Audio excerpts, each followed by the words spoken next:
എല്ലാവർക്കും നീച്ചേഴ്സ് വേൾഡിന്റെ പുതിയൊരു വീഡിയോയിലേക്ക് സ്വാഗതം. എല്ലാവരും സുഖമായിട്ടിരിക്കുന്നു വിശ്വസിക്കുന്നു. ഞങ്ങൾ സുഖമായിട്ടിരിക്കുകയാണ്. അപ്പോൾ എല്ലാവരും സന്തോഷത്തോടെയും ആരോഗ്യത്തോടെയും ഒക്കെ ഇരിക്കാം കേട്ടോ. ഓവുലേഷൻ കഴിഞ്ഞ് എപ്പോൾ മുതൽ പ്രഗ്നൻസി ലക്ഷണങ്ങൾ ഉണ്ടാകും, ഏതൊക്കെ തരം പ്രഗ്നൻസി ലക്ഷണങ്ങൾ ഉണ്ടാകുമൊക്കെ എന്നറിയാൻ വേണ്ടിയിട്ട് അന്വേഷിച്ച് നടക്കുന്നവരാണ് നമ്മളെല്ലാവരും തന്നെ. കൂടുതലായിട്ടും ആളുകൾ ഇത് ചെയ്യുന്നത് പ്രഗ്നൻസി ആകുമ്പോൾ എന്തെങ്കിലും ശരീരത്തിലെ മാറ്റങ്ങളുണ്ടോ, ലക്ഷണങ്ങളുണ്ടോ എന്നൊക്കെ എളുപ്പത്തിൽ തിരിച്ചറിയാനായിട്ട് വേണ്ടിയിട്ടാണ്. അതുമായി ബന്ധപ്പെട്ട് ഒരുപാട് വീഡിയോസ് നമ്മുടെ ചാനലിൽ ഇതിനോടകം ഞാൻ ചെയ്തിട്ടുണ്ട്. ഏർലി പ്രഗ്നൻസി സിംറ്റംസ് എന്നൊരു പ്ലേലിസ്റ്റ് ചെക്ക് ചെയ്ത് കഴിഞ്ഞാൽ നിങ്ങൾക്ക് പ്രഗ്നൻസി റിലേറ്റഡ് ആയിട്ടുള്ള എല്ലാ വീഡിയോസും കാണാനായിട്ട് സാധിക്കും. ഒരുപാട് പേര് പറയുന്നുണ്ട് ഈ വീഡിയോസ് ഒക്കെ കണ്ടിട്ട് ചേച്ചി ബോഡി കെയർ ചെയ്തു, ലക്ഷണങ്ങൾ കണ്ടപ്പോൾ ബോഡിയിലെ ഓരോ കാര്യങ്ങളും ശ്രദ്ധിച്ചു, അങ്ങനെ വന്നിട്ട് പ്രഗ്നൻസി പോസിറ്റീവ് ആയി എന്നുള്ള ഹാപ്പിനെസ് ഷെയർ ചെയ്യുന്ന ഒരുപാട് പേരുണ്ട് കേട്ടോ. അപ്പം അതുപോലെ തന്നെ നിങ്ങളും നിങ്ങളുടെ ശരീരത്തിനെ കൃത്യമായിട്ട് മോണിറ്റർ ചെയ്യുക. അതുപോലെ തന്നെ നിങ്ങളും നിങ്ങളുടെ ശരീരത്തിനെ കൃത്യമായിട്ട് മോണിറ്റർ ചെയ്യുക. കാരണം പ്രിമെൻസ്ട്രൽ സിംറ്റംസും അതുപോലെ തന്നെ PCOD ബുദ്ധിമുട്ടൊക്കെ ഉള്ളവർക്ക് ഏർലി പ്രഗ്നൻസി ലക്ഷണങ്ങളെ എളുപ്പത്തിൽ വേർതിരിച്ചറിയാനായിട്ട് സാധിക്കില്ല. അങ്ങനെയുള്ളവർക്ക് ഏർലി പ്രഗ്നൻസി സിംറ്റംസ് എന്ന് പറയുന്ന നമ്മുടെ പ്ലേലിസ്റ്റ് ചെക്ക് ചെയ്ത് കഴിഞ്ഞാൽ ഓൾമോസ്റ്റ് എല്ലാ പ്രഗ്നൻസി ലക്ഷണങ്ങളെ പറ്റിയിട്ടും ഒരു ക്ലിയർ കട്ട് ആയിട്ടുള്ള ഒരു അവയർനെസ് ലഭിക്കും കേട്ടോ. അപ്പോൾ അത് നിങ്ങൾക്ക് ഒരുപാട് യൂസ്ഫുൾ ആയിരിക്കും. ഇന്നത്തെ വീഡിയോയിൽ സംസാരിക്കാനായിട്ട് പോകുന്നത് ഓവുലേഷൻ കഴിഞ്ഞിട്ട് ഫിസിക്കൽ കോണ്ടാക്ട് ചെയ്യുന്നവരാണ് നിങ്ങളെങ്കിൽ, അല്ലെങ്കിൽ ഫിസിക്കൽ കോണ്ടാക്ട് ചെയ്യാനായിട്ടുള്ള ഒരു ആഗ്രഹം ഹസ്ബൻഡ് പ്രകടിപ്പിച്ചാലോ അല്ലെങ്കിൽ എന്തെങ്കിലും ഒരു സാഹചര്യം കൊണ്ട് അങ്ങനെ ചെയ്യേണ്ടി വന്നാലോ നിങ്ങൾക്കുണ്ടാകുന്ന, പ്രഗ്നന്റ് ആണെങ്കിൽ മാത്രം നിങ്ങൾക്കുണ്ടാകുന്ന ഡിസ്കംഫേർട്സിനെ പറ്റിയിട്ടാണ് കേട്ടോ. അപ്പോൾ ഏകദേശം ഒരു 6 ഡിസ്കംഫേർട്ടിനെ പറ്റിയിട്ട് ഞാൻ സംസാരിക്കുന്നുണ്ട്. അപ്പോൾ നമുക്ക് വീഡിയോ സ്റ്റാർട്ട് ചെയ്യാം. ഓവുലേഷൻ കഴിഞ്ഞിട്ടുള്ള സമയങ്ങളിൽ ഫിസിക്കൽ കോണ്ടാക്ട് ചെയ്യാനേ പാടില്ല എന്നാണ് നമ്മൾ പൊതുവെ പറയാറ്. കാരണം ഫിസിക്കൽ കോണ്ടാക്ട് ചെയ്യുന്നത് പലർക്കും പീരീഡ്സ് നേരത്തെ വരുന്നതിനും, ഏകദേശം പീരീഡ്സ് അടുക്കെയുള്ള ദിവസങ്ങളിൽ കോണ്ടാക്ട് ചെയ്യുന്നത് പീരീഡ്സ് നേരത്തെ വരുന്നതിനും, ചിലർക്ക് കണ്ടിന്യൂസ് ആയിട്ട് ചെയ്യുന്നത് യൂട്രസിന്റെ കോൺട്രാക്ഷൻസ് ഉണ്ടാകുന്നതിനും പ്രഗ്നൻസി നഷ്ടമാകുന്നതിനും ഒക്കെ കാരണമാകുന്നുണ്ട്. അപ്പോൾ ആദ്യം തന്നെ നിങ്ങൾ പ്രഗ്നന്റ് ആണെങ്കിൽ അനുഭവപ്പെടുന്ന ഒരു ഡിസ്കംഫോർട്ടാണ് വജൈനൽ ഡ്രൈനസ് എന്ന് പറയുന്നത്. പ്രഗ്നന്റ് ആകുന്ന സമയത്ത് നമ്മളുടെ ശരീരത്തിലെ ഹോർമോൺ ഫ്ലക്ച്വേഷൻസ് കൊണ്ടും മൂഡ് സ്വിങ്സ് കൊണ്ടും നമുക്ക് കോർട്ടിസോൾ എന്ന് പറയുന്ന ഒരു സ്ട്രെസ് ഹോർമോൺ പ്രൊഡ്യൂസ് ആവുന്നുണ്ട്. അതുപോലെ തന്നെ ശരീരത്തിലെ പ്രൊജസ്ട്രോൺ ഹോർമോണിന്റെ അളവ് കൂടുന്നതും നിങ്ങൾക്ക് വജൈനൽ ഡ്രൈനസ് അനുഭവപ്പെടുന്നതിന് കാരണമാകുന്നു. വജൈനൽ ഡ്രൈനസ് കൂടുതലായിട്ട് ഏർലി പ്രഗ്നൻസി സ്റ്റേജിൽ നിങ്ങൾക്ക് അനുഭവപ്പെടുകയാണെങ്കിൽ ഒട്ടുമിക്ക ആളുകൾക്കും തന്നെ ഫിസിക്കൽ കോണ്ടാക്ട് ചെയ്യാനായിട്ടുള്ള ഒരു താല്പര്യം ഉണ്ടാവില്ല. കാരണം വജൈനൽ ഡ്രൈനസ് കൂടുന്നതിനനുസരിച്ച് നമുക്ക് അവിടെ ലൂബ്രിക്കേഷൻസ് നഷ്ടമാകുന്നു. ലൂബ്രിക്കേഷൻ നഷ്ടമായി കഴിഞ്ഞാൽ ആ ഒരു പ്രോസസ്സ് നമുക്ക് ഒട്ടും എൻജോയബിൾ ആയിരിക്കില്ല, ഭയങ്കര പെയിൻഫുള്ളും ആയിരിക്കും. അങ്ങനെ ഫിസിക്കൽ കോണ്ടാക്ട് ചെയ്യാനായിട്ടൊരു ആഗ്രഹം വരുമ്പോൾ നിങ്ങളിൽ മനസ്സിൽ അല്ലെങ്കിൽ ഒരു ഡ്രൈനസ് നിങ്ങൾക്ക് ഫീൽ ചെയ്യുന്നുണ്ടെങ്കിൽ, അല്ലെങ്കിൽ ആ ഒരു പ്രോസസ്സ് ചെയ്യുന്ന സമയത്ത് നിങ്ങൾക്ക് ഡ്രൈനസ് ഫീൽ ചെയ്യുന്നുണ്ടെങ്കിൽ അത് പ്രഗ്നൻസി ആയതിൻ്റെ കൂടി ഒരു സൂചനയായിരിക്കും കേട്ടോ. അടുത്തൊരു ബുദ്ധിമുട്ടെന്ന് പറയുന്നത്, നിങ്ങൾ പ്രഗ്നന്റ് ആകുന്ന സമയത്ത് നിങ്ങളുടെ ശരീരത്തിലെ ഓരോ അവയവങ്ങളിലോട്ടും ബ്ലഡ് സർക്കുലേഷൻ കൂടുന്നുവെന്ന് നേരത്തെ തന്നെ ഒരുപാട് വീഡിയോസിൽ ഞാൻ പറഞ്ഞിട്ടുണ്ട്. നോർമലി ഉണ്ടായിരുന്ന ബ്ലഡ് സർക്കുലേഷൻ അപേക്ഷിച്ച് ഒരു 30 to 40% വരെയെങ്കിലും നിങ്ങളുടെ ബ്ലഡ് സർക്കുലേഷൻ പ്രഗ്നന്റ് ആകുമ്പോൾ വർദ്ധിക്കാറുണ്ട്.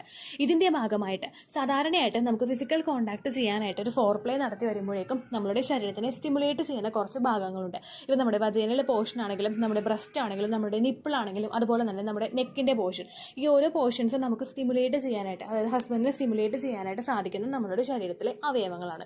ഈ ഓരോ അവയവങ്ങളിലോട്ടും ബ്ലഡ് സർക്കുലേഷൻ കൂടുമ്പോഴേക്കും ഇതെല്ലാം സെൻസിറ്റീവ് ആയതുകൊണ്ട് തന്നെ നിങ്ങൾക്ക് ഒരുപാട് വേദനയും അനുഭവപ്പെടുന്നു. ഓവുലേഷൻ കഴിഞ്ഞിട്ട് വളരെ നേരത്തെ തന്നെ നിങ്ങൾക്ക് ഈ ഒരു പാർട്സിൽ വേദനയും ബുദ്ധിമുട്ടും ഒക്കെ അനുഭവപ്പെടുന്നുണ്ടെങ്കിൽ അത് നിങ്ങൾ പ്രഗ്നൻസി ആയതിൻ്റെ കൂടി ഒരു സൂചനയായിരിക്കും കേട്ടോ.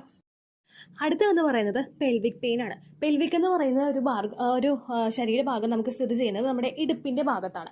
ഈ ഒരു ഭാഗത്ത് നമുക്ക് പ്രഗ്നന്റ് ആകുന്ന സമയത്ത് യൂട്രസ് വികസിക്കുന്നതനുസരിച്ചിട്ട് നമുക്ക് വേദന പെൽവിക്കിന്റെ ഭാഗത്തും അതുപോലെ ബാക്ക് പെയിൻ ആയിട്ടും നിങ്ങൾക്ക് അനുഭവപ്പെടാം. ഇങ്ങനെ വന്നു കഴിഞ്ഞു കഴിഞ്ഞാൽ ഈ ഒരു ഡിസ്കംഫേർട്ട് നമുക്ക് സെക്സ് ചെയ്യുന്ന സമയത്തും അനുഭവപ്പെടുന്നു. കാരണം പെൽവിക്ക് അതിനനുസരിച്ച് പെൽവിക്കിന് ചുറ്റുമുള്ള മസിൽസും ലിഗമെന്റ്സും ഒക്കെ സ്ട്രെച്ച് ആകാനായിട്ടും ആ എക്സ്പാൻഡ് ആവുന്ന യൂട്രസിനെ സപ്പോർട്ട് ചെയ്യാൻ വേണ്ടിയിട്ട് നമ്മളുടെ ശരീരത്തിൽ റിലാക്സിൻ എന്ന് പറയുന്ന ഒരു ഹോർമോൺ പ്രൊഡ്യൂസ് ആവുന്നത് കൊണ്ടും നമ്മളുടെ ശരീരത്തിലെ ജോയിൻസിലും അതുപോലെ പെൽവിക് ഭാഗങ്ങളിലുമൊക്കെ നിങ്ങൾക്ക് വേദനയും ഡിസ്കംഫേർട്ടും ഒക്കെ അത് ചെയ്യുന്ന സമയത്ത് അനുഭവപ്പെടാം കേട്ടോ. അടുത്തൊരു ബുദ്ധിമുട്ട് നിങ്ങൾക്കുണ്ടാവുന്നത് വയറിലാണ്. നിങ്ങളുടെ പ്രഗ്നന്റ് ആകുന്ന സമയത്ത് ഡൈജഷൻ സ്ലോ ആകുന്നതിന്റെ ഭാഗമായിട്ട് വയറിൽ എപ്പോഴും ഒരു കനം പോലെയും ഭാരം പോലെയും അതുപോലെ നമുക്ക് വേദനയും അസ്വസ്ഥതയും ഒക്കെ പ്രഗ്നന്റ് ആകുന്ന സമയത്ത് തന്നെ പലർക്കും ഫീൽ ചെയ്യുന്നുണ്ട്. ഈ ബുദ്ധിമുട്ട് ആ ഫസ്റ്റത്തെ ട്രൈമസ്റ്ററിലെ ഫസ്റ്റത്തെ മാസങ്ങളിലൊക്കെ എന്ന് പറയുന്നത് വളരെയധികം കൂടുതലായിരിക്കും. ഇതിന്റെ ഡിസ്കംഫേർട്ട് നിങ്ങൾക്ക് നിൽക്കുന്നത് കൊണ്ട് ഫിസിക്കൽ കോണ്ടാക്ട് നിങ്ങൾക്ക് എൻജോയ് ചെയ്യാനായിട്ട് പറ്റാതെ വരിക. അതുമാത്രമല്ല യൂട്രസിൽ എക്സ്പാൻഡ് ആവുന്നതിനനുസരിച്ച് നിങ്ങൾക്ക് അവിടെ കുത്തുന്നത് പോലെയും കൊളുത്തി വലിക്കുന്നത് പോലെയും ഇടയ്ക്കിടയ്ക്ക് വേദനകൾ വന്നു പോകുന്നു. ഈ ഡിസ്കംഫേർട്ട് ഡിസ്കംഫോർട്ടുമായിട്ടും നിങ്ങൾക്ക് പൊരുത്തപ്പെടാൻ കുറച്ച് സമയം എടുക്കുന്നത് കൊണ്ട് തന്നെ ഏർലി സ്റ്റേജ് നിങ്ങൾക്ക് ഒരിക്കലും അഡ്ജസ്റ്റ് ചെയ്യാൻ പറ്റാതായിട്ട് വരുന്നു. അടുത്ത പ്രശ്നം നിങ്ങൾക്ക് ഉണ്ടാവുന്നത് ഫിസിക്കൽ കോണ്ടാക്ട് നിങ്ങൾ ഓവുലേഷൻ കഴിഞ്ഞിട്ട് ചെയ്യുകയാണെങ്കിൽ, രണ്ടുപേർക്കും ഇഷ്ടത്തോടെയും താല്പര്യത്തോടു കൂടി നിങ്ങൾ ചെയ്യുകയാണെങ്കിൽ ആ സമയത്ത് നിങ്ങൾ ചെയ്യുമ്പോഴേക്കും നോർമലി സെമൻ അകത്തേക്ക് പോയിട്ട് കുറച്ച് നമുക്ക് പുറത്തേക്ക് വരാറുണ്ട്. കുറച്ച് ലീക്കിംഗ് ഉണ്ടാകുന്നത് നോർമൽ ആയിട്ടുള്ള ഒരു കാര്യമാണ്. പക്ഷേ പ്രഗ്നൻസി ആകുന്ന സമയത്ത് നിങ്ങൾക്കുണ്ടാകുന്ന ആ ഒരു ലീക്കേജിൻ്റെ അളവെന്ന് പറയുന്നത് നോർമലി ഉണ്ടാകുന്നതിനേക്കാളും വളരെയധികം കൂടുതലായിരിക്കും. കാരണം നമ്മുടെ സെർവിക്സ് ഓൾറെഡി ക്ലോസ്ഡ് ആയിരിക്കും. അതുകൊണ്ട് തന്നെ ഇതിനകത്തേക്ക് പ്രവേശിക്കാനായിട്ട് സാധിക്കില്ല. അതുകൊണ്ട് നമുക്ക് ലീക്കേജ് പുറത്തേക്ക് വരുന്ന സെമന്റെ അളവിന് അതിനനുസരിച്ച് തന്നെ ഇൻക്രീസ് ഉണ്ടാവാനായിട്ടും ചാൻസസ് ഉണ്ട്. അതുപോലെ തന്നെ സെർവിക്സ് ക്ലോസ്ഡ് ആയതുകൊണ്ട് തന്നെ ഒരുപാട് സെമൻ നിങ്ങളുടെ ആ ഒരു വജൈനയിൽ വെച്ച് തന്നെ നശിച്ചു പോകാനായിട്ടും ചാൻസ് ഉണ്ട് കേട്ടോ. അടുത്തൊരു ബുദ്ധിമുട്ടെന്ന് പറയുന്നത് പ്രഗ്നൻ്റ് ആയിട്ടുള്ള ഒരുപാട് സ്ത്രീകൾ ഫേസ് ചെയ്തിട്ടുള്ള ഒരു ഡിഫിക്കൽട്ടിയാണ്. അതായത് സ്മെൽ അവേർഷൻ. നമുക്ക് ചില സ്മെല്ലുകളോട് ഒട്ടും പൊരുത്തപ്പെടാനായിട്ട് പറ്റാതെ വരിക. ഇപ്പോൾ ഫിസിക്കൽ കോണ്ടാക്ട് ചെയ്യുന്ന സമയത്ത് നിങ്ങളുടെ ഹസ്ബൻഡ് അടുത്ത് വരുമ്പോഴേക്കും അദ്ദേഹത്തിൻ്റെ സ്മെല്ല് നിങ്ങൾക്ക് പറ്റാതെ വരിക, അല്ലെങ്കിൽ മറ്റേതെങ്കിലും സെമൻ്റെ സ്മെല്ലാണെങ്കിലും അല്ലെങ്കിൽ ഒന്നും തന്നെ നിങ്ങൾക്കൊന്നും അഫോർഡ് ചെയ്യാനായിട്ടും അതുപോലെ സപ്പോർട്ട് ചെയ്യാനായിട്ടും പറ്റാത്ത ഒരു സിറ്റുവേഷൻസ് ഉണ്ടാവുക. ചില സ്ത്രീകളുണ്ട് പ്രഗ്നൻസിയുടെ ഫുൾ ട്രൈമസ്റ്ററും ഹസ്ബൻഡിനെ അവരുടെ അടുത്തേക്ക് ഇൻറ്റിമേറ്റ് ആവാനായിട്ട് സമ്മതിച്ചിട്ടില്ല. കാരണം അവർക്ക് ആഗ്രഹമുണ്ടെങ്കിൽ കൂടി തന്നെയും ആ ഒരു സ്മെൽ അവേർഷൻ എന്ന് പറയുന്ന ഒരു സിറ്റുവേഷൻ, ആ വൊമിറ്റ് ചെയ്യുക, എക്സസ് ആയിട്ട് വൊമിറ്റ് ചെയ്യുന്ന പല സ്ത്രീകൾക്കും ഹസ്ബൻഡ് അടുത്ത് വരുന്നത് പോലും ഒട്ടും ആക്സെപ്റ്റ് ചെയ്യാനായിട്ട് പറ്റില്ല കേട്ടോ. അപ്പോൾ ഇത്രയുമാണ് പ്രഗ്നൻ്റ് ആകുന്ന ഒരു സമയത്ത് ഒരു സ്ത്രീക്ക് ഫിസിക്കൽ കോണ്ടാക്ട് ചെയ്ത് കഴിഞ്ഞാൽ അനുഭവപ്പെടുന്ന ഒരു ഡിസ്കംഫേർട്ട്സ് എന്നൊക്കെ പറയുന്നത്. നോർമലി ഇത്രയും ഡിസ്കംഫേർട്ട് ഉണ്ടെങ്കിലും ചില സ്ത്രീകൾക്ക്, വളരെ ചുരുക്കം ചില സ്ത്രീകൾക്ക് പ്രഗ്നൻസിയുടെ ആ ഒരു ഫുൾ ട്രൈമസ്റ്റർ വരെ ഫിസിക്കൽ കോണ്ടാക്ട് ചെയ്യാനായിട്ട് താല്പര്യം കൂടി വർദ്ധിക്കാറുണ്ട്. അങ്ങനെ ഉണ്ടാകുന്നതിന് കാരണം നമ്മൾ പ്രഗ്നൻസി ആകുമ്പോഴേക്കും സെർവിക്സിലോട്ടുള്ള ബ്ലഡ് സർക്കുലേഷൻ പലർക്കും ഒരുപാട് വരാറുണ്ട്. ഈ ബ്ലഡ് സർക്കുലേഷൻ കൂടുന്നതിൻ്റെ ഭാഗമായിട്ട് സെർവിക്കൽ മ്യൂക്കസ്, അതായത് ഒരു ലൂബ്രിക്കേഷനായിട്ടുള്ള ഒരു ഡിസ്ചാർജ് പലർക്കും കൂടുതലായിട്ട് വരാറുണ്ട്. ഈ ബ്ലഡ് സർക്കുലേഷൻ കൂടുന്നതിൻ്റെ ഭാഗമായിട്ട് അതുകൊണ്ട് തന്നെ ഒരുപാട് പേർക്ക് ഫിസിക്കൽ കോണ്ടാക്ട് ചെയ്യാനായിട്ടുള്ള ഒരു താല്പര്യവും വർദ്ധിച്ച് കാണുന്നുണ്ട്.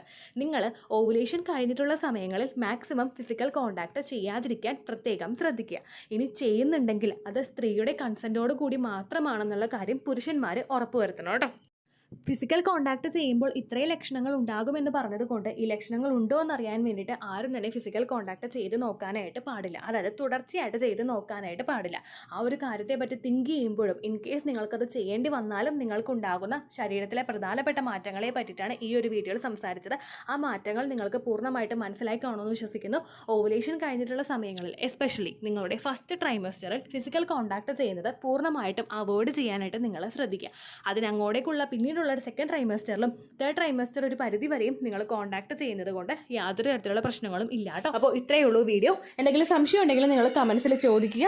പണ്ടത്തെ വീഡിയോയ്ക്ക് കമൻസ് ഇടുന്നവർക്ക് റിപ്ലൈ കിട്ടുന്നില്ലെങ്കിലോ, നമ്മൾ തമ്മിൽ ഓൾറെഡി ഒരു കോൺവെർസേഷൻ ഉണ്ടായിട്ടും അതിൻ്റെ കണ്ടിന്യൂഷൻ ആയിട്ട് നിങ്ങൾക്ക് റിപ്ലൈ കിട്ടിയിട്ടില്ലെങ്കിലോ, ലേറ്റസ്റ്റ് ആയിട്ട് ഞാൻ ഏത് വീഡിയോ ആണ് അപ്ലോഡ് ചെയ്യുന്നത് അതിന് താഴെ കമൻറ്റ് ഒന്ന് കോപ്പി പേസ്റ്റ് ചെയ്യാനായിട്ട് ശ്രദ്ധിക്കുക കേട്ടോ.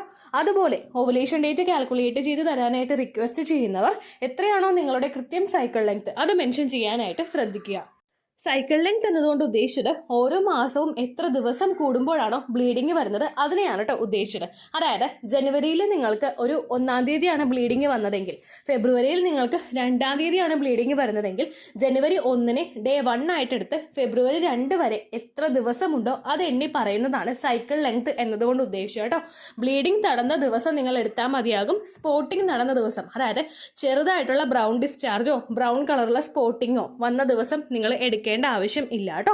അപ്പോൾ ഇതുപോലെ തന്നെ നിങ്ങൾ ശ്രദ്ധിക്കുക. സൈക്കിൾ ലെങ്ത് ചോദിക്കുന്ന സമയത്ത് എന്നാണോ ഡേറ്റ് അത് നിങ്ങൾ മെൻഷൻ ചെയ്യാതിരിക്കുക. അതായത് ചില ആളുകൾ ജനുവരി 16, ഫെബ്രുവരി 14 അങ്ങനെ പറയും. അങ്ങനെ പറഞ്ഞുകൊണ്ട് കാര്യമില്ല കേട്ടോ. അപ്പോൾ ഇത്രയേ ഉള്ളൂ വീഡിയോ. അടുത്തൊരു യൂസ്ഫുൾ വീഡിയോ ആയിട്ട് നമുക്ക് വീണ്ടും കാണാം. ബൈ.